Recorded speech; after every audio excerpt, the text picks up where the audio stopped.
مکہ سے، لیکن شرط لکھی جا چکی تھی، تو نبی علیہ السلام نے کہا اب ہم نے معاہدہ کر لیا ہے، واپس جاؤ۔ اللہ اللہ، اور معاہدے آپ کی پاسداری۔ دیکھیے اسی شرائط نامے میں نبی رحمت صلی اللہ علیہ وسلم جب حضرت مولا کل مولا کائنات سیدنا علی کرم اللہ وجہ الکریم شرائط نامہ لکھ رہے ہیں، تو آپ نے محمد الرسول اللہ لکھا، انہوں نے کہا اس کو مٹاؤ، تو حضرت علی کرم اللہ وجہ الکریم نے کہا میں تو نہیں مٹا سکتا۔ نبی علیہ السلام نے کہا علی مٹاؤ، کہا یا رسول اللہ آپ کا فرمان سر آنکھوں پر، علی یہ جرت کر سکتا ہے کہ وہ محمد الرسول اللہ لکھا ہوا مٹھائے؟ تو نبی علیہ السلام نے خود جو ہے وہ اپنے دست مبارک سے کہا کہ ہم شرائط کی طرف جا رہے ہیں، وہ مجھے رسول اللہ تو نہیں مانتے، وہ مجھے محمد بن عبداللہ تو سمجھتے ہیں اور جانتے ہیں، تو یہی لکھا جائے۔ اور اس بنیاد پر یہ شرائط نامہ طے ہوا، لیکن وہ شرائط لکھوانے والے واپس جا کر مکہ والوں کو کیا کہتے ہیں؟ اے مکہ والوں، صلح تو ہو گئی، شرائط تو طے ہو گئی، لیکن یاد رکھو محمد عربی صلی اللہ علیہ وآلہ وصحبہ وبارک وسلم اور ان کے غلاموں کو اب کوئی روک نہیں سکتا۔ مکہ والے پوچھتے ہیں کیسے؟ انہوں نے کہا ہم نے یہ دیکھا ہے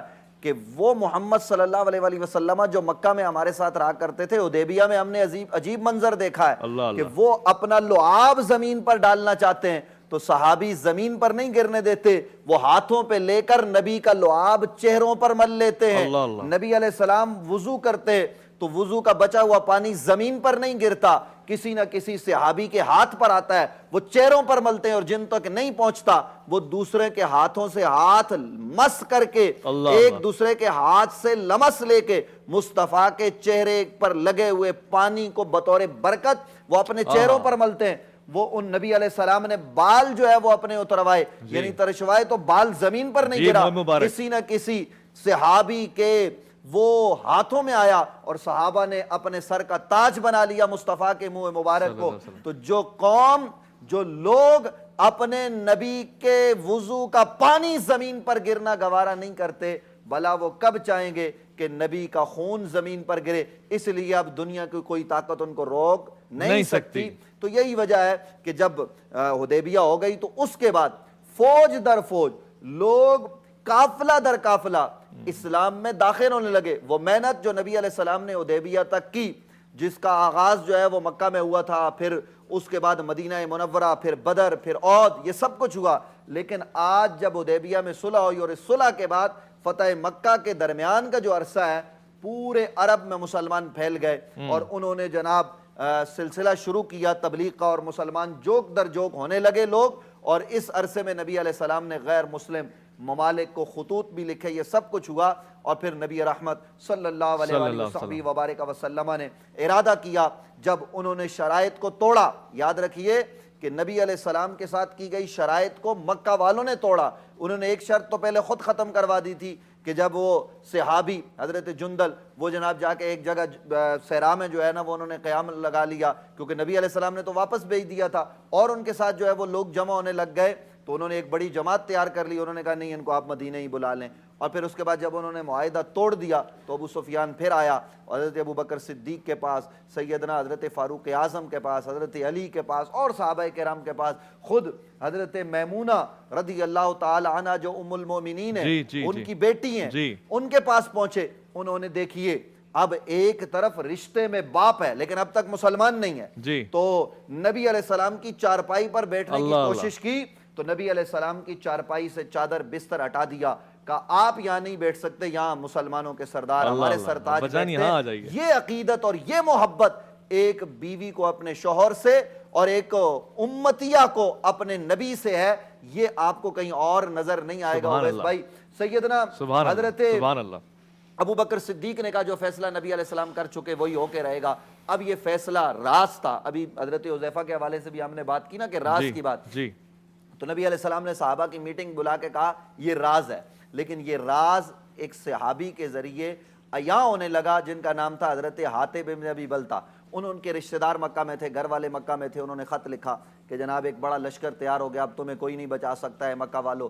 انہوں نے یہ سمجھ کے لکھا کہ میرے گھر والوں کے ساتھ یہ بھلائی کریں گے، لیکن نبی علیہ السلام نے حضرت علی کرم اللہ وجہ الکریم اور غالباً حضرت زبیر کو بھیجا کہ وہ عورت جو ہماری خاندانی خادمہ ہے وہ خط لے کر جا رہی ہے اور فلاں مقام پر ہوگی، اس کو جا کر پکڑو اور اس سے خط لے کر آؤ. وہاں پہنچے حضرت علی تو اس نے انکار کر دیا, لیکن بالآخر وہ خط اس کی بالوں کی چٹیا سے جو ہے وہ برآمد ہوا اور وہ حضرت مولا علی لے کے آئے. حضرت عمر نے کہا یہ منافق ہو گیا عاتب, اور دیگر صحابہ نے کہا اس کی گردن اتار دی جائے. نبی علیہ السلام نے کہا نہیں, پہلے ہم اس کا عذر سنیں گے. دیکھیے یہ اتنا بڑا سلطنت کا راز ہے, وہ راز جو ہے وہ دشمن کے حوالے ہو رہا ہے, لیکن نبی علیہ السلام کہتے ہیں نہیں, کیونکہ وہ بدری تھے, وہ حاتب بدری تھے. تو نبی علیہ السلام کی نگاہ میں بدریوں کا جو مقام ہے, جو اللہ کے قرآن نے بیان کیا, جو نبی کے فرمان نے بیان کیا ہے, تو اس کے پیش نظر پھر حاتب نے اپنی صفائی دی. کہا نہ میں منافق ہوا ہوں, نہ میرے دل میں شرک ہے, یا رسول اللہ میں نے اس بنیاد پر. تو نبی علیہ السلام نے ان کے عذر کو قبول کیا اور انہوں نے پھر اللہ کی بارگاہ میں توبہ کی, اور پھر لشکر اسلام روانہ ہوا مکہ کی فتح کے لیے. اور پھر کیا کیا مناظر جو ہے وہ تاریخ نے دیکھے ہیں. ستون مسجد سے خود کو باندھ دیتے ہیں اور خود کو ایذا دیتے ہیں, اور پھر کہتے ہیں رسول خدا آ کے منائیں گے, یا خود وہ کہیں گے تو بات مانیں گے. بہت بڑا مقام ہے آپ کا. اور جب فتح مکہ کی بات ہو رہی ہے, ایک ایک واقعہ اس میں خاص ہے سننے والا ہے. مجھے بھی یاد آ رہا ہے کہ جب فتح ہو رہی ہے, اور فتح تو ہو گئی اس دن جس دن سرد مآب صلی اللہ علیہ وسلم اس دنیا میں آئے, ظاہری طور سے آپ نے اپنا ظہور فرمایا, آپ کا وجود منور اس مکے میں قدم رکھتا ہے. وہ دن فتح کا دن تھے مکہ والوں کے لیے بھی, بس انہوں نے دیر سے اندازہ لگایا اس بات کا. مگر جس دن جھنڈے لے کے مسلمان فوج داخل ہو رہی ہے, ایک جگہ سے آواز آئی الیوم یوم الملحمہ, آج کے دن چمڑیاں اکھیڑ دینے کا کام ہے, آج کے دن ایسی انتقام والی حالت کریں گے مکے والوں, تم نے ہمیں گھروں سے نکالا تھا, ہجرت پہ مجبور کیا تھا. تو فوراً سے کہا نہیں, کہو الیوم یوم المرحمہ, آج کے دن رحم ہوگا, مغفرت ہوگی, بخشش ہوگی, عنایت ہوگی. کیا مقام آپ کا ہے, اور کیا پیغام اپنے صحابہ کرام کے ذریعے امت کو, دنیا کو دے رہے ہیں. مفتی صاحب میں یہاں پہ سوال پوچھنا چاہتا ہوں, اب چونکہ صلح حدیبیہ سے ہم آگے آئے, فتح کا پس منظر کیا تھا؟ کس بات نے مشرکین مکہ کو قائل کیا کہ ہم لڑ ہی نہیں سکتے, ہتھیار ڈال دیا, کیونکہ ان کی تو بڑی کثیر تعداد تھی. کس طرح یہ کم ہوتے گئے اور وہاں تعداد میں اضافہ ہوتا گیا؟ بسم اللہ الرحمن الرحیم, نحمدہ و نصلی علی رسولہ الکریم, اما بعد.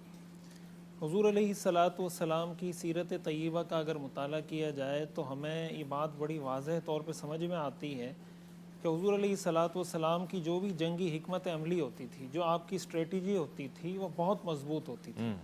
آج کل کے معاشرے میں شاید بعض لوگ یہ سمجھتے ہیں کہ حکمت عملی اختیار کرنا, منصوبہ بندی کرنا, اسٹریٹجی بنانا, یہ شاید اسلام سے منافی کوئی چیز ہے, اور بس اگر آپ کی نیت اگر ٹھیک ہے, آپ کا ارادہ اگر ٹھیک ہے, تو آپ جس طریقے سے جو کام بھی کر لیں تو آپ کو فتح ملے گی, کامیابی ملے گی. حضور علیہ الصلاۃ والسلام کی سیرت کا مطالعہ کریں تو فتح مکہ کے پس منظر میں یہ چیزیں ہمیں بڑی واضح نظر آتی ہیں. مشرکین حضور علیہ الصلاۃ والسلام 10 رمضان المبارک کو مدینہ منورہ سے روانہ ہوئے مکہ مکرمہ کی طرف, اور جو بنیادی وجہ بنی تھی وہ یہی بنی تھی کہ قریش نے اپنا وعدہ توڑ دیا تھا. انہوں نے قبیلہ بنو بکر, ان کے حلیف تھے قریش کے, اور بنو خزاعہ یہ حلیف تھے حضور علیہ الصلاۃ والسلام کے. تو بنو بکر کے لوگوں نے بنو خزاعہ کے لوگوں کو قتل کیا, اور مشرکین مکہ نے پس پردہ ان کی مدد کی. جب ان کی مدد کی, بنو خزاعہ کے لوگ حضور علیہ الصلاۃ والسلام کے پاس آئے, اور وہ پورے اشعار میں اپنا ایک دکھ درد رکھا حضور کے سامنے کہ ہم تو آپ کے حلیف ہیں, ہم آپ کے ساتھ ہیں, ہمارے ساتھ یہ ظلم ہوا ہے, ہمارے لوگ قتل ہوئے ہیں, کیا آپ اپنا وعدہ پورا نہیں کریں گے؟ حضور علیہ الصلاۃ والسلام نے فرمایا میں اپنا وعدہ پورا کروں گا. اور یہاں سے وہ جو معاہدہ ہوا تھا وہ ختم ہو گیا, وہ ٹوٹ گیا قریش کی طرف سے. حضور علیہ الصلاۃ والسلام نے حکمت عملی اپنائی کہ اب ہم نے وہاں جانا ہے, ان پہ حملہ کرنا ہے, یا تو جنگ ہوگی یا فتح ہوگی, جو بھی ہوگا دیکھی جائے گی. حضور علیہ الصلاۃ والسلام نے سب سے پہلا جو طریقہ کار اپنایا وہ یہ کہ آپ نے اس معاملے کو بالکل مخفی رکھا. ایون کہ حدیث میں, روایات میں آتا ہے, حضور علیہ الصلاۃ والسلام نے حضرت ابو قتادہ رضی اللہ تعالیٰ عنہ کا ایک لشکر روانہ کیا, اور ایک مقام کا تعین کیا کہ وہاں جا کر آپ دیکھیں اگر کفار کا لشکر ہے تو ان سے مقابلہ کر کے آئیں. حالانکہ وہاں کوئی کفار کا لشکر نہیں تھا, صرف لوگوں کی توجہ اس طرف مبذول کرانے کے لیے کہ لوگ یہ سمجھیں کہ اس وقت تو ایسا اور کوئی ارادہ نہیں ہے, حضور کے سارے ارادے صرف یہی ہیں کہ فلاں مقام پر حضرت ابو قتادہ لشکر لے کر جائیں گے, مزید ضرورت ہوگی تو ہم پیچھے سے چلے جائیں گے کمک لے کے. اور در حقیقت حضور علیہ السلام وہ گئے حضرت ابو قتادہ, وہاں کوئی مقابلہ نہیں ہوا. بعد میں ان کو پتہ چلا کہ حضور مکہ مکرمہ روانہ ہو گئے. اس کے ساتھ ساتھ حضور علیہ الصلاۃ والسلام نے انٹیلیجنس کا پورا ایک سسٹم بنایا تھا.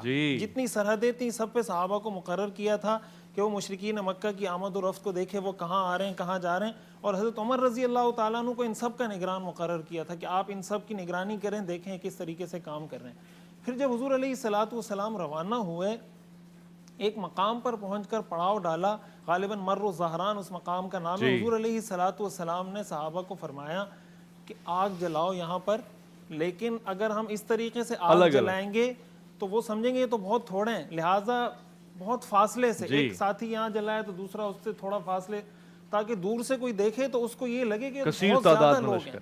اب ظاہر ایک اسٹریٹجی ہے، قرآن کریم میں آتا ہے نا اعدوا لهم ما استطعتم من قوة ومن رباط الخیر ترہبون به عدو اللہ، کہ اللہ کے دشمن کو ڈرانا ہے تم نے۔ اب وہ ڈرانے کے لیے آپ کوئی بھی حکمت عملی اپنا سکتے ہیں، مرعوب کرنا ہے۔ اب ہمارے ہاں دیکھیں جب پاکستان میں کوئی میزائل کا تجربہ ہوتا ہے، کوئی اس طرح کی بات ہوتی ہے، تو بہت سے لوگ جیسے کرونا چل رہا ہے تو لوگ کہہ رہے ہیں ویکسین ہے نہیں اور میزائلوں کا تجربہ ہو رہا ہے، یہ ہو رہا ہے وہ ہو رہا ہے۔ تو میں سمجھتا ہوں اس طریقے سے یہ اعتراض کرنا بالکل بھی مناسب نہیں۔ ٹھیک ہے ویکسین بھی ہونی چاہیے، آپ کے پاس یہ سہولیات بھی سب ہونی چاہیے، لیکن آپ کی دفاعی قوت بھی اتنی مضبوط ہونی چاہیے کہ دشمن کو یہ پتا ہو کہ ویکسین ان کے پاس ہو یا نہ ہو، یہ کورونا سے لڑ سکتے ہیں یا نہیں ہم سے لڑ سکتے ہیں۔ تو اس لیے دشمن کے دل میں رعب بٹھانا یہ حضور علیہ الصلوۃ والسلام کی سنت ہے۔ انہوں نے جب یہ ساری صورتحال دیکھی، آپس میں چیمی گوئیاں شروع کر دی، یہ کیا ہے؟ تو کسی نے کہا یہ قبیلے بنو خزاعہ کے لوگ ہیں۔ انہوں نے کہا اتنے لوگ تو وہ نہیں ہیں کہ اتنی آگ انہوں نے جلائی ہوئی ہے۔ جب یہ ساری صورتحال ان کے سامنے آئی، انہوں نے دل میں یہ طے کر لیا، یہ ٹھان لی کہ اب ہم ان کے ساتھ مقابلہ نہیں کر سکتے، اس لیے کہ اتنی کثیر تعداد میں۔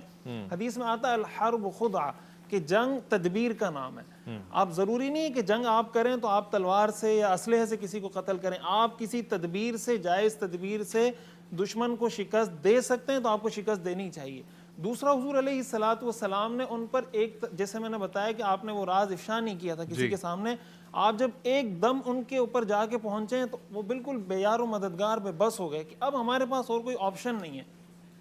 یہ ساری چیزیں دیکھنے کے بعد ان کو یقین ہو گیا تھا کہ اب ہم اس پوزیشن میں نہیں ہیں کہ ہم حضور علیہ الصلوۃ والسلام کا مقابلہ کریں۔ اسی وجہ سے پھر بہت سے لوگ آئے، حضور علیہ الصلوۃ والسلام سے ملاقات کی۔ حضرت ابو سفیان رضی اللہ تعالیٰ عنہ کے بارے میں آتا ہے کہ وہ تشریف لائے، حضرت عباس رضی اللہ تعالیٰ عنہ نے ان کو پناہ دی۔ حضرت عمر رضی اللہ تعالیٰ عنہ کو پتہ چلا تو انہوں نے کہا میں ان کو قتل کرنا چاہتا ہوں، اس لیے کہ بغیر کسی معاہدے اور بغیر کسی امان کے میرے ہاتھ آ گئے تو میرے کو تو شریعت اجازت دیتی ہے۔ حضرت عمر پیدل تھے، حضرت عباس سواری پر تھے، وہ جلدی سے حضور کی خدمت میں پیش ہو گئے۔ حضرت عباس نے فرمایا میں نے ان کو پناہ دی ہے۔ حضور نے فرمایا جس کو عباس نے پناہ دی اس کو میں نے پناہ دی، لہٰذا ان کو قتل نہیں کیا جا سکتا۔ بہرحال حضور علیہ الصلوۃ والسلام نے پھر اس کے بعد یہ کیا، حضرت ابو سفیان چونکہ قوم کے بڑے تھے، قوم کے سردار تھے، حضور علیہ الصلوۃ والسلام نے ان کو یہ ایک الگ حیثیت اور مقام دیا جو حدیث میں آتا ہے انزل الناس منازلہم، جس آدمی کا جو مرتبہ اس کو اسی طرح ٹریٹ کرو۔ یہ نہیں کہ ایک عام آدمی ہے اس کو بھی آپ اسی طرح ٹریٹ کر رہے ہیں، قبیلے کا سردار ہے، ملک کا وزیر اعظم ہے، اس کو بھی اسی طرح ٹریٹ کریں۔ حضور نے فرمایا من دخل دار ابی سفیان فہو آمن، جس نے ابو سفیان کے گھر میں آ گیا جو اس کو امان مل گئی، جو مسجد حرام میں چلا گیا اس کو امان مل گئی۔ حضرت ابو سفیان نے فرمایا اتنے لوگ ہیں کہ وہ میرے گھر میں بھی آ جائیں، مسجد حرام بھی بھر جائے، پھر بھی لوگ بچ جائیں گے۔ حضور نے فرمایا جس نے اپنے گھر کا دروازہ بند کر دیا اس کو بھی میری طرف سے امان ہے۔ اپنے گھروں میں امان دیتی، اپنے گھروں میں، یعنی وہ دشمن جنہوں نے ان کے گھر چھین لیے، ان کو مکہ بدر کر دیا، ان کے گھر چھیننے کے بعد بیچ دیے، اور نہ جانے کیا ظلم و ستم حضور کے صحابہ اور آپ کے غلاموں پر انہوں نے کیے، لیکن حضور علیہ الصلوۃ والسلام کو جب قدرت اور طاقت ملی تو آپ نے اعلیٰ ظرفی کا اور اپنی وہ اعلیٰ شان اور رحمت للعالمینی کا مظاہرہ کیے کہ اگرچہ کافر ہیں، مجھے نہیں مانتے، لیکن میری امت کے تو ہیں، انہوں نے مجھ پہ ظلم کیا تھا تو مجھے آج تک، اور اصل کمال یہ ہوتا ہے کہ انسان غصے پر اس وقت قابو پائے جب آپ کو قدرت ہو۔ جب آپ کو قدرت نہیں ہے تو آپ تو ظاہر معافی کریں گے، اس لیے حدیث میں آتا ہے کہ اصل معافی یہ ہوتی ہے کہ آپ اختیار ہے، آپ غصے کا اس سے بدلہ لے سکتے ہیں، پھر آپ اس کو معاف کر دیں۔ یہ حضور علیہ الصلوۃ والسلام کی سیرت کے وہ پہلو ہیں جن کو ہمیں سیکھنا چاہیے اور اپنی زندگی میں ایسا ہی خوبصورت اور حسین پہلو، دل نواز اور دلکش پہلو آپ سے پوچھا گیا۔ پہلے آپ نے پوچھا کہ بتاؤ تم مجھ سے کیا توقع رکھتے ہو، لوگوں نے کہا کہ ایسے ایسے ایسے، جو آپ کی شخصیت تھی، جو کمالات آپ کو حاصل تھے۔ تو حضرت یوسف کے حوالے سے مشہور ہے کہ آپ نے کہا تھا لا تثریب علیکم اليوم، آج کے دن بھائی ہے نا، سب کو مغفرت ہے، بخشش ہے، بس وہ جو یوسف علیہ السلام ایک تجلی رکھتے ہیں آپ کی نور کی، جو مکمل سراپا نور ہو، ان سے کیا توقع رکھ سکتے ہیں۔ سب کو بخشش کر دی، 10-11 کو نہیں، بڑی تعداد میں مکہ کے رہنے والوں کو بخشش کر دی۔ جس نے کلمہ پڑھ لیا اس کو مغفرت ہے، سوائے ان لوگوں کو کہ جو گستاخی کرتے ہیں، وہ اگر حرم کعبہ اور چادر کعبہ کے ساتھ لپٹے ہوں گے ان سے بھی انتقام لیا جائے گا۔ یہاں پہ شان رسول صلی اللہ علیہ وآلہ وسلم بیان ہو رہی ہے۔ میں مفتی زاہد مقبول صاحب سے چاہوں گا کہ بارگاہ رسالت میں عقیدت کے پھول نچھاور کریں، ہماری محبت اور الفت اپنے الفاظ میں پہچانیں۔ درود ان کے لیے ہے، سلام ان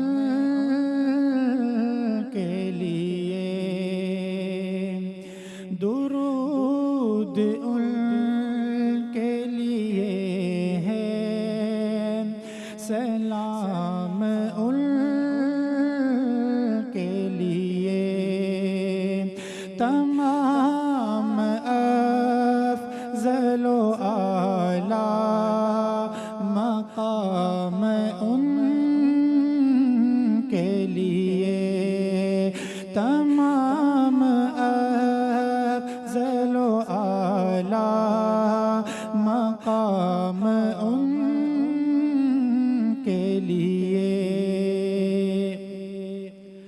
امین و قاسم و صادق محمد و احمد امین و قاسم و صادق محمد و احمد چنے خدا نے پسندیدہ نام ان کے لیے چنے خدا نے پسندیدہ نام ان کے لیے اور یہ لطف دیکھیے اس کو بنا لیا بیٹا یہ لطف دیکھیے اس کو بنا لیا بیٹا جو زید آیا تھا بن کر غلام ان کے لیے جو زید آیا تھا بن کر غلام ان کے لیے تمام افضل و اعلیٰ مقام ان کے لیے اور جو ان کے ہو گئے اس کا مقام کیا کہنا بہشت ان کے کوثر جی عرفان رمضان میں خیر مقدم ہے آپ کا، الف لام میم جاری و ساری ہے۔ آج آپ کو آیات کے مفہوم ان کے تراجم سمجھ میں آ رہے ہوں گے۔ جب قرآن کہہ رہا تھا لا اقسم بہذا البلد وانت حل بہذا البلد ووالد وما ولد، آج آپ کو ان تمام تفاسیر کو اٹھا کے دیکھنا ہے، ان پہ نظر ڈالنی ہے، کیا وعدہ تھا جو پورا ہوا ہے۔ یہی وقت تھا اور حضور ختمی مرتبہ صلی اللہ علیہ وآلہ وسلم ہجرت کا سفر کر رہے تھے، اور یہ سفر ابھی جاری و ساری تھا کہ مدینہ منورہ آپ کا داخلہ ہوا، پھر آپ نے اس شہر کو برکت والا شہر بنا دیا، نور والا شہر بنا دیا۔ اب یہ 8 سال کا نظام حکومت اتنا معیاری اور اتنا مثالی ہے کہ آج 1400 سال بعد بھی ہم اس کی مثال دیتے ہیں کہ ریاست مدینہ قائم ہو، اور پھر اس کی خوشبو، اس کی مہک رکی نہیں بلکہ پھیل کر چاروں اطراف میں پھیلی ہے۔ جب خیبر کا واقعہ ہوا تو اس وقت یہ طے ہو گیا تھا کہ اسلامی ریاست اب دور تک جائے گی، وسیع ہوگی، مگر اب جب فتح مکہ ہوئی، یعنی اس معاہدے سے پہلے بھی اور اس قبیلے کے وفاق سے پہلے بھی کہ جب بنو خزیمہ نے اور بنو بکر نے اپنے اپنے لوگوں کا اختیار کر لیا، تو رسالت مآب صلی اللہ علیہ وسلم نے آج کے دن یہ واضح کر دیا کہ فتح اسی کی ہے جو حق کے ساتھ ہے، اور حق والوں کی فتح لازمی ہے، طے شدہ ہے۔ وہ 8 سال قبل کا واقعہ کہ جب یہیں سے نکالا جا رہا تھا اور ہجرت کرنے پہ مجبور تھے مسلمان، اور 8 سال بعد 8 ہجری 20 رمضان کو فاتح کی حیثیت سے مسلمان اور اپنے سردار کے ساتھ داخل ہو رہے ہیں، تو پھر کیا خوبصورت مناظر ہیں۔ اس کو ہم فتح مکہ کہتے ہیں کہ جس میں امن بھی ہے، سلامتی بھی ہے، اور ہار مارنے والا بھی ہار کے جیت جائے، وہ کہے کہ پروردگارہ میری خوش قسمتی کہ مجھے ایسا فاتح ملا ہے کہ جس نے مجھے دنیا اور آخرت میں نجات کا راستہ کھول کے دے دیا۔ میں اس کے سے آپ کو سباق میں جانا چاہتا ہوں مفتی صاحب، وہ کیا مناظر تھے کہ اسلام اپنے پورے جاہ و جلال کے ساتھ مکے میں داخل ہو رہا ہے، کن کن لوگوں کو معاف کیا، کن کو معاف نہیں کیا، کیا مناظر ہے؟ بہت خوبصورت سوال کہ نبی رحمت صلی اللہ علیہ وآلہ وسلم نے جب قیام کیا، جیسا مفتی صاحب نے بتایا کہ رات کو آگ جلی، پھر ابو سفیان اور دیگر لوگ بیس بدل کے آئے اور پکڑے گئے، اور حضرت عباس بن عبد المطلب نے امان دی، یہ نبی کے چچا ہیں۔ جی، بعض لوگوں کو غلط فہمی ہو جاتی ہے، یا میں وہ بھی بتا دوں کہ یہ اسی موقع پر مسلمان ہوئے یا کچھ پہلے مسلمان ہوئے، ہم یہ کہتے ہیں بہت پرانے مسلمان ہیں، مدینے والے جب آئے تھے نا کہ نبی علیہ السلام کو آپ ہمارے پاس آ جائیں، تو وہ معاہدہ عباس بن عبد المطلب نے لکھا تھا کہ نبی علیہ السلام کی کس طرح حفاظت کرو گے، وہ حضرت عباس نے لکھا تھا۔ وہ جو عکاظ میں جا کے کبھی نبی علیہ السلام صدا لا الہ الا اللہ حق کی صدا بلند کرتے، عباس بن عبد المطلب چچا نبی علیہ السلام کے ساتھ ہوتے، تو نبی نے خود کہا تھا ایمان چھپا کے رکھو۔ بدر کی خبر بھی عباس نے دی تھی، یہی وجہ ہے کہ بدر میں نبی علیہ السلام نے صحابہ کو کہا تھا جو جس کے سامنے آئے اس کو قتل کرو، عباس پر تلوار نہیں اٹھانا۔ آج اس عباس نے ابو سفیان کو امان دی۔ حضرت عمر نے جب دیکھا دوڑے دوڑے آئے کا قتل کروں گا، یہاں تک کہ حضرت عمر کو ذرا سی مہلت مل جاتی تو قتل کر دیتے، لیکن نبی علیہ السلام کے خیمے میں پہنچ گئے حضرت عباس لے کے، حضور نے ان کو امان دی۔ اور پھر جب شہر مکہ میں داخل ہونے لگے، نبی علیہ السلام داخلہ ہوا، تو اس وقت حضرت عباس ابو سفیان کو ٹیلے پہ لے کے کھڑے ہوئے، تو ابھی نئے نئے مسلمان ہوئے تھے، تو ابو سفیان کہنے لگے اے عباس تجھے مبارک ہو، تیرا بھتیجا بہت بڑا بادشاہ بن گیا، یہ لشکر۔ تو حضرت عباس نے کہا اب بھی بادشاہ کہتے ہو؟ کہو نا محمد الرسول اللہ، یہ اللہ کے رسول ہیں، یہ بادشاہوں کے لشکروں کا جاہ و جلال نہیں، یہ محمد عربی کا لشکر ہے۔ پھر چشم فلک نے وہ نظارہ دیکھا جب نبی علیہ السلام شہر مکہ میں داخل ہو رہے ہیں، فاتح بڑے بڑے کائنات میں آئے جنہوں نے کھوپڑیوں کے مینار بنائے، ایسے بھی فاتح آئے کہ جنہوں نے تورا بورا کو مسمار کر کے رکھ دیا، جنہوں نے ہیروشیما اور ناگا سانگی کی اینٹ سے اینٹ بجا کے رکھ دی، لیکن ایک فاتح تاریخ میں وہ بھی ہے جب وہ شہر میں داخل ہو رہا ہے، اور اس شہر میں داخل ہو رہا ہے جس میں اس فاتح کو جو پر ظلم و ستم کے پہاڑ توڑے گئے، پتھر مارے گئے، زمین پر لٹایا گیا، اوجڑی ڈالی گئی، آج اس شہر میں وہ فاتح داخل ہو رہا ہے، اور فاتحانہ انداز کیا ہے کہ ریش مبارک جس سواری پر سوار ہے اس کے کجاوے سے لگ رہی ہے، اور نبی رحمت صلی اللہ علیہ وآلہ وسلم یہ تلاوت کر رہے ہیں اذا جاء نصر اللہ والفتح ورأيت الناس يدخلون في دین اللہ افواجا فسبح بحمد ربک واستغفر انہ کان توابا۔ یہ فاتح داخل ہو رہا ہے۔ اویس بھائی جب کوئی آدمی بڑا کہیں جاتا ہے تو بڑے اپنے وزیر مشیر دائیں بائیں رکھتا ہے، لیکن اس روز فاتح عالم نبی رحمت نے اپنے ساتھ نہ ابو بکر کو رکھا، نہ عمر کو رکھا، نہ عثمان کو رکھا، نہ علی کو رکھا، نہ طلحہ کو رکھا، نہ زبیر کو رکھا، نہ سعد کو، نہ سعید کو، نہ عبد الرحمن بن عوف کو، نہ کسی اور بڑے صحابی ابو عبیدہ بن جراح سمیت کسی کو رکھا۔ وہ بھی صحابی ہے، وہ بھی بڑا ہے، لیکن پرانے عرب والے ان کے نزدیک کوئی مقام نہیں تھا۔ تو نبی علیہ السلام نے اسامہ کو اپنی اونٹنی پر بٹھا کے پیغام دیا کہ میں ایسا فاتح ہوں کہ جھک کے داخل ہو رہا ہوں اور میرے ساتھ اسامہ ہے۔ اور پھر جب نبی علیہ السلام صحن حرم میں داخل ہوئے، آج مکہ والے حیران تھے، پریشان تھے، کپ کپی تاری تھی کہ نہ جانے آج کیا حکم ملے، اور یہی ہے کہ صحابہ نے اعلان کر رکھے تھے کہ آج ہم بوٹیاں اتاریں گے، آج ہم بدلے لیں گے۔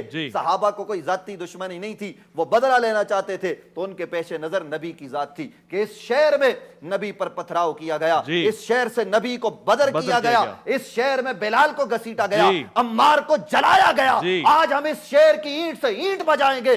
صحابہ تیار تھے، مصطفیٰ نے کہا نہیں، آج لوگوں کی گردنوں کو مارنے کا نہیں، لوگوں کے دلوں کو فتح کرنے کا دن ہے۔ اور نبی علیہ السلام اس حال میں جب صحن حرم میں داخل ہوئے تو لوگوں پر کپ کپی تاری تھی۔ حضور نے اعلان کیا کہ آج جو صحن حرم میں آ گیا میں نے اس کو معاف کر دیا، جو اپنے گھر کا دروازہ بند کر کے بیٹھ گیا میں نے اس کو معاف کر دیا۔ پھر مزید کہا جو ابو سفیان کے گھر میں آ گیا میں نے اس کو بھی معاف کر دیا۔ یہ ابو سفیان کے گھر کا انتخاب کیوں؟ مصطفیٰ کسی کا احسان نہیں رکھتے۔ مصطفیٰ نے تو عبداللہ بن ابی کے لیے کہ اس نے حضرت عباس کے لیے کبھی قمیض دی تھی، تو جناب حضرت عبداللہ بن ابی کے لیے نبی علیہ السلام نے اپنی قمیض دے دی، وہ احسان کا بدلہ تھا کہ اس نے کسی موقع پر قمیض دی تھی۔ تو آج نبی رحمت صلی اللہ علیہ وسلم نے ابو سفیان کے گھر کو بھی جائے امان کہا، کیونکہ ایک دفعہ نبی علیہ السلام پر پتھراؤ ہو رہا تھا، اوباش پیچھے لگے ہوئے تھے، ابو سفیان نے دروازہ کھولا تھا مکے میں کہ محمد صلی اللہ علیہ وسلم اندر آ جائیے۔ حضور آئے تو ابو سفیان نے ان بچوں کو بھگایا۔ مصطفیٰ نے کہا ایک دن چند لمحوں کے لیے مجھے امان دی تھی، میں نے آج تیرے گھر کو جائے امان بنا دیا۔ نبی بالکل حل جزاء الاحسان الا الاحسان، بلکہ اس سے بڑھ کر مصطفیٰ عطا کرنے والے۔ پھر دیکھیے کہ نبی علیہ السلام نے جب مکہ کو فتح کر لیا، صحن حرم میں داخل ہو گئے، تو عثمان جس کے پاس کعبے کی چابی تھی، کبھی جس نے کہا تھا کہ میں آپ کو کعبے میں نہیں جانے دوں گا، نبی علیہ السلام نے کہا تھا ایک دن اللہ۔ آئے گا چابی میرے ہاتھ میں ہوگی، جسے چاہوں گا عطا کروں گا۔ نبی علیہ السلام نے کہا چابی دو، کپ کپی تاری تھی، چابی دی، حضور نے دروازہ کھلوایا اور کھلوا کے کہا کہاں ہے علی ابن ابی طالب، بلاؤ اس کو۔ علی ابن ابی طالب کہیں دور تھے، نبی علیہ السلام نے کہا آؤ۔ پہلے نبی علیہ السلام نے بتوں کو گرایا اپنی چھڑی سے، جو باہر تھے، پھر اندر جو تھے ان کو گرایا، اور پھر اب کچھ بت اونچے تھے جہاں ظاہری طور پر ہاتھ نہیں پہنچ رہا تھا۔ نبی علیہ السلام نے کہا علی میرے کندھوں پر چڑھ کے ان بتوں کو گراؤ۔ کہا علی کی یہ مجال نہیں کہ وہ نبی کے کندھوں پر چڑھے۔ حضور علیہ السلام نے کہا نہیں علی میں حکم دیتا ہوں چڑھو۔ تو حضرت علی نے نبی علیہ السلام کے کندھوں پر قدم رکھے۔ ہم اس علی پر قربان جو مصطفیٰ کے کندھوں پر سوار ہوا، ہم اس ابو بکر کی عظمتوں کو لاکھوں سلام کرتے ہیں جس کے کندھوں پر نبی سوار ہوئے۔ یہاں کوئی مقابلے کی بات نہیں ہے۔ حضرت علی نے بتوں کو اتارا، کہا علی کتنے بلند ہو گئے ہو؟ تو حضرت علی نے کہا میں چاہوں تو عرش کو پکڑ لوں، میں اتنا بلند ہو گیا ہوں۔ تو حضرت علی کرم اللہ وجہ الکریم نے کعبے کو بتوں سے پاک کر لیا۔ اب باری تھی آذان کی۔ تو سامعین سنے، ناظرین سنے کہ نبی علیہ السلام نے اس موقع پر کسی اور کو نہیں بلکہ بلال حبشی کو بلایا، وہ جس کو مکے کی تپتی ہوئی ریت پر گھسیٹا جاتا تھا، اسے کعبے کی چھت پر چڑھایا اور کہا اذان دو۔ واہ بلال تیری عظمتوں کے لاکھوں سلام، کہ اس بلال نے جب مدینے میں اذان دیتا تھا تو وہ مکے کو منہ کرتا تھا، آج جب مکے میں اذان دے رہا ہے، کعبے میں اذان دے رہا ہے، تو بلال کے دل نے یہ فتویٰ دیا اب منہ کہیں اور نہیں، یا تو جدھر مرضی منہ کرو، میں تو کعبے کی چھت پہ ہوں۔ منہ کیا مصطفیٰ کی طرف اور کہا یا رسول اللہ یہ آپ کا انکار کرتے تھے، آج بلال یہ اعلان کرتا ہے کبریائی اس رب کے لیے، نہ لات کے لیے، نہ منات کے لیے، نہ عزا کے لیے، نہ حبل کے لیے، نہ کسی اور کے لیے، ہم نے سب کو پاؤں کے نیچے رون دیا ہے۔ هو الذی ارسل رسولہ بالہدی ودین الحق لیظہرہ علی الدین کلہ کا اظہار ہو رہا ہے، اور آج میں اعلان کر رہا ہوں اللہ بڑا ہے اور آپ اللہ کے رسول ہیں۔ اور اویس بھائی مجھے آخری بات کرنے دیجئے گا کہ نبی علیہ السلام نے سب کو معاف کیا۔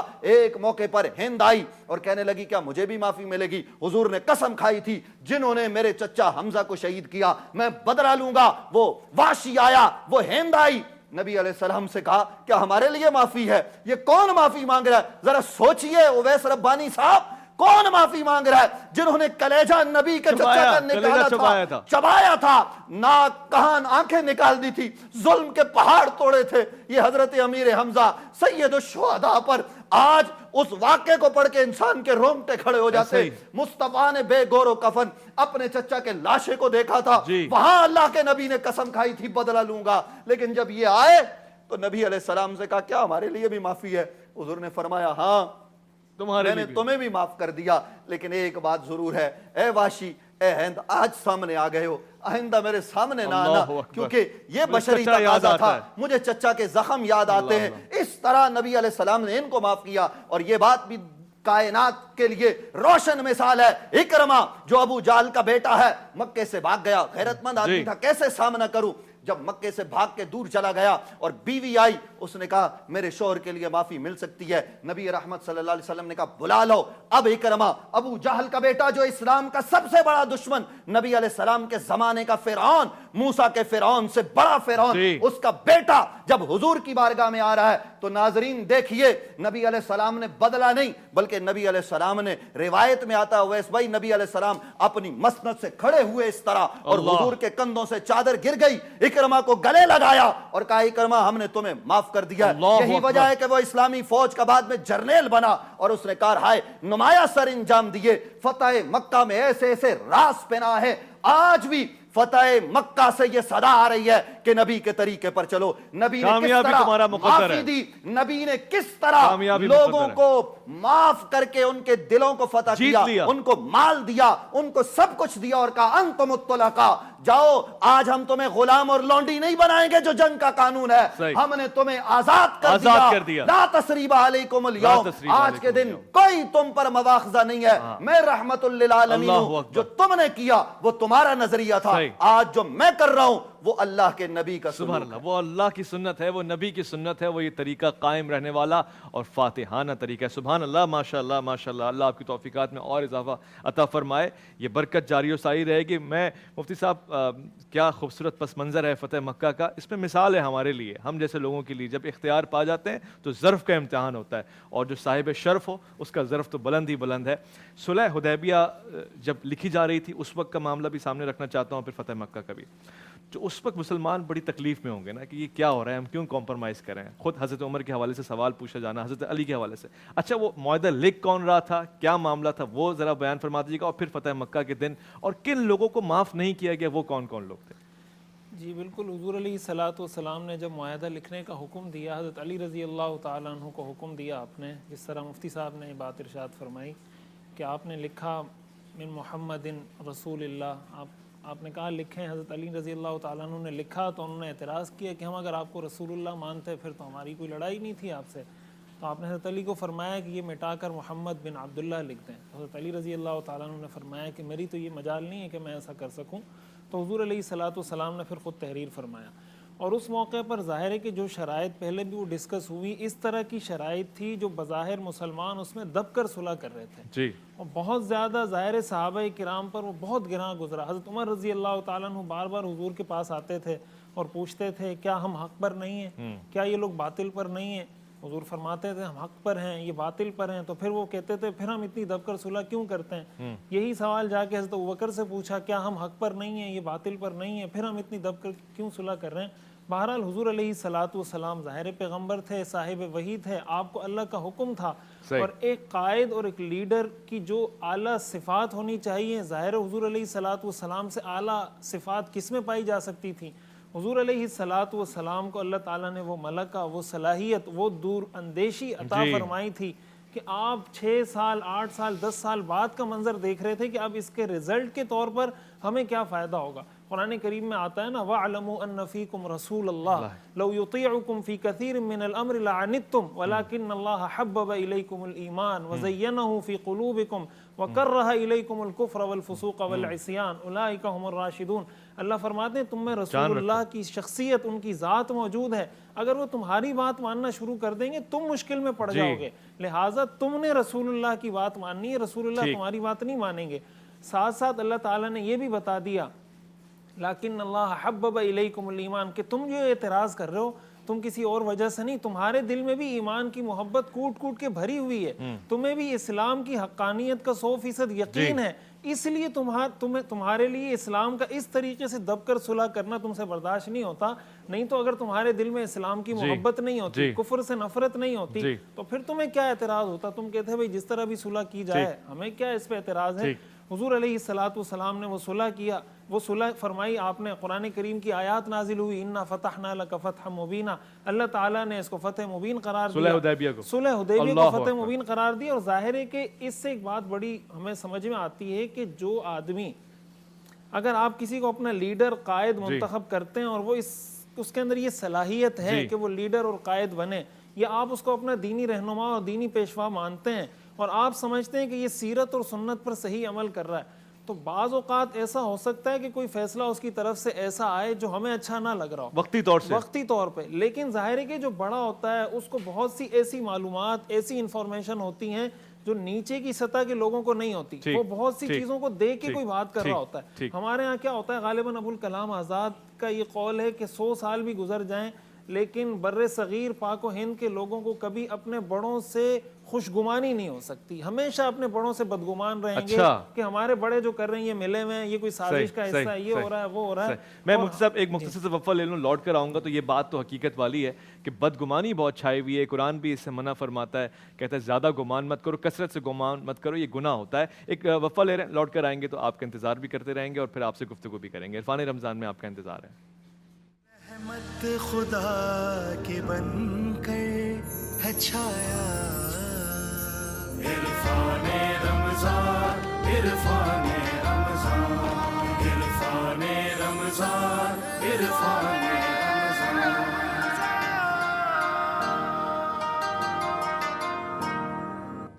بہت بہت ہی اچھی گفتگو چل رہی ہے فتح مکہ کے حوالے سے. 20 رمضان بھی ہے اور اس میں فاتح کی شان بیان کی جا رہی ہے بہت ہی منفرد انداز سے.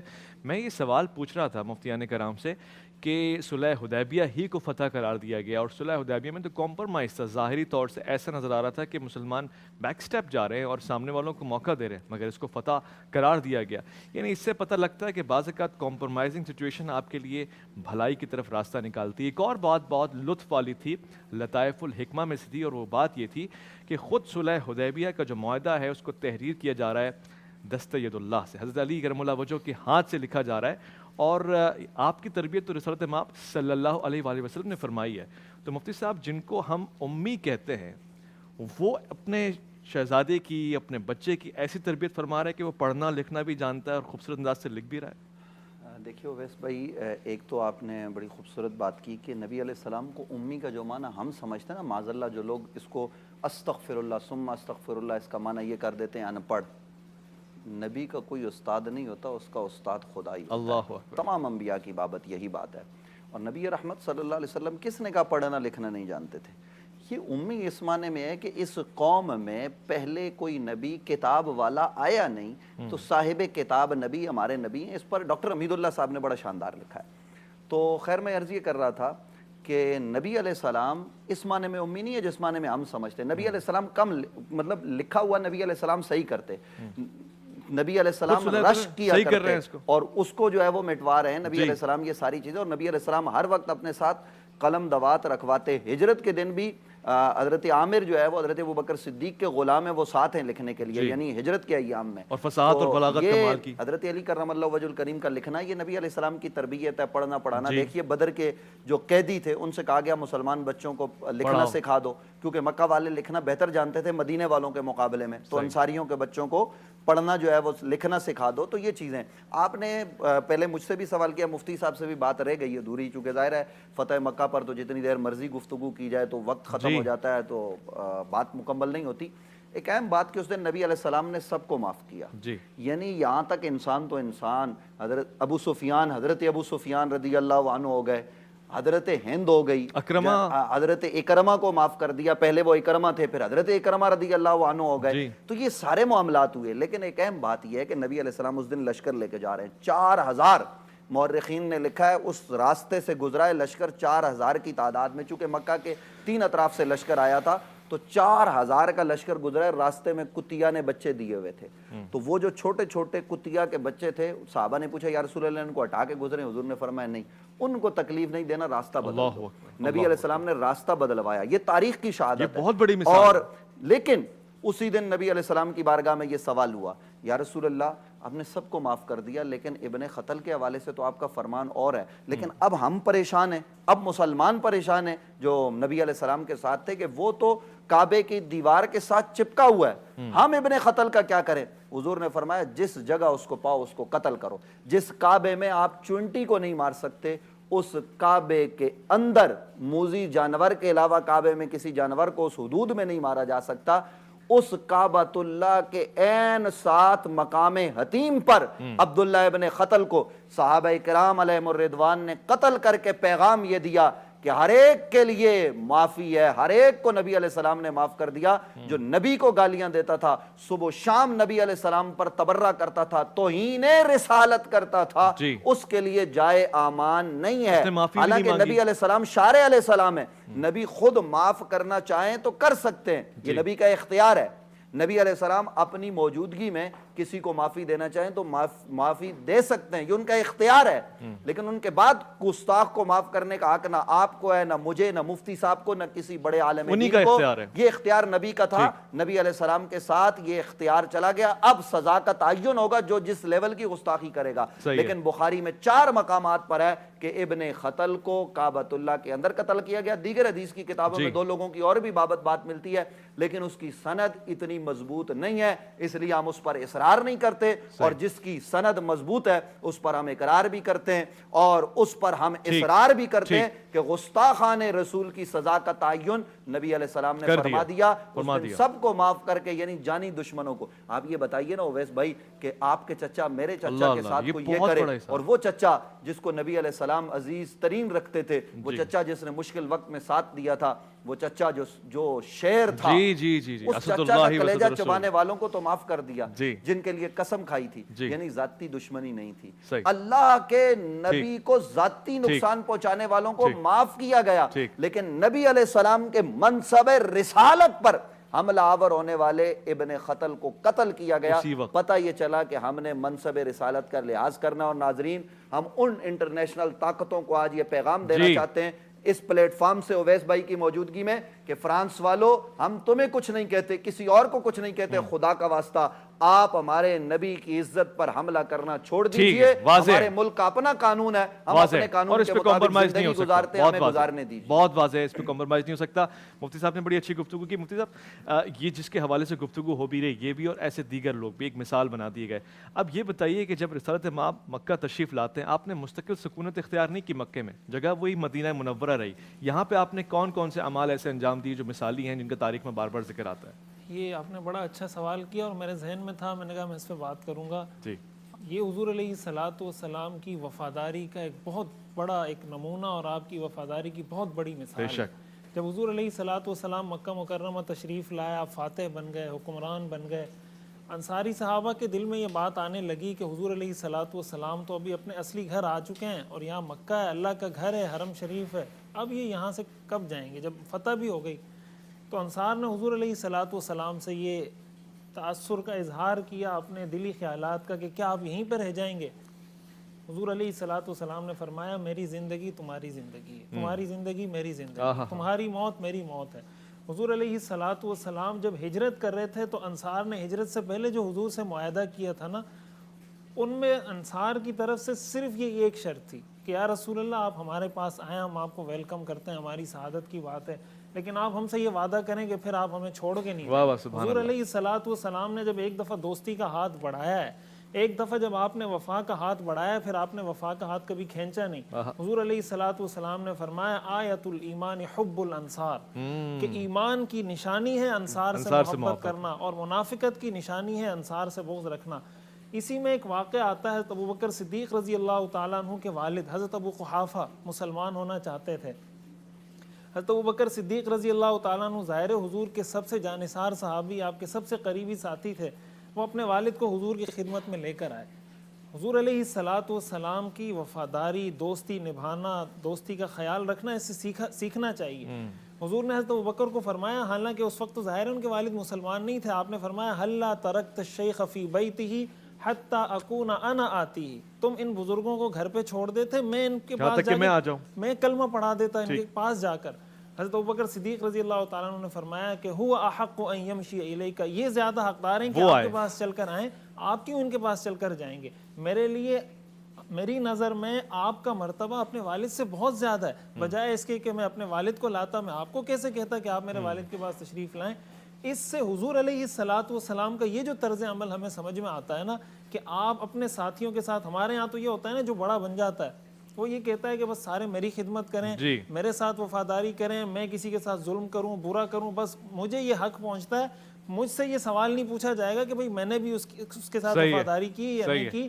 تو بڑے کو اس بات کا بھی ثبوت دینا چاہیے، اور یہ سیرت طیبہ کا درس ہے، فتح مکہ کا درس ہے کہ حضور مکہ مکرمہ آ کر وہاں کتنی چیزیں حضور کے لیے اٹریکشن کی تھی۔ آپ کی اپنی جائے پیدائش تھی، آپ کا اپنا وطن، اپنا ملک تھا، اپنا گھر تھا، سب سے بڑھ کر حرم شریف، والدہ وہاں پر، سب سے بڑھ کر اللہ کا گھر وہاں پر ہے جہاں لوگ دور دور سے آتے ہیں۔ حضور علیہ الصلاۃ والسلام نے اس وفاداری کو نبھاتے ہوئے، اس وعدے کو نبھاتے ہوئے دوبارہ مدینہ منورہ، اور آج تک آپ کا روضہ اطہر مدینہ منورہ میں موجود، اور اس وفاداری کی علامت مدینہ کو بھی تو منور رکھنا ہے نا پھر یہاں پہ۔ کے بعد یہ صرف 10 سیکنڈ کی بات، غزوہ حنین کے بعد جب نبی علیہ السلام نے مال تقسیم کیا نا، تو نئے جو قبائل مسلمان ہوئے تھے مکہ والے، ان لوگوں کو زیادہ دیا، تو انصار نے نبی علیہ السلام کو سوالیہ نگاہوں سے دیکھا، تو نبی علیہ السلام نے کہا کیا تم اس بات پر راضی نہیں؟ وہ مال لے جائیں تم محمد مصطفیٰ کو لے جاؤ، وہ مال لے جائیں تو محمد کو ساتھ لے جاؤ، دنیا بھی آخرت بھی تمہاری، اور کوثر بھی تمہارا، اور جنت کے باغات بھی تمہارے۔ انصار آپ پہ ہمارا سلام، اور مکہ کے فاتحین آپ پہ ہمارا سلام، صحابہ کرام آپ پہ ہمارا سلام، اہل بیت عظام آپ پہ ہمارا سلام۔ ایک مختصر سا وقفہ لے رہے ہیں، لوٹ کر آئیں گے تو دسترخوان پہ بیٹھ کے دعا بھی کریں گے۔ الحبیب ریسٹورنٹ کا بہت بہت شکریہ، دسترخوان کا اہتمام آپ کی جانب سے ہے۔ عرفان رمضان میں آپ کا انتظار رہے گا۔ رحمت خدا کے بن کر ہے چھایا عرفان رمضان عرفان رمضان عرفان رمضان عرفان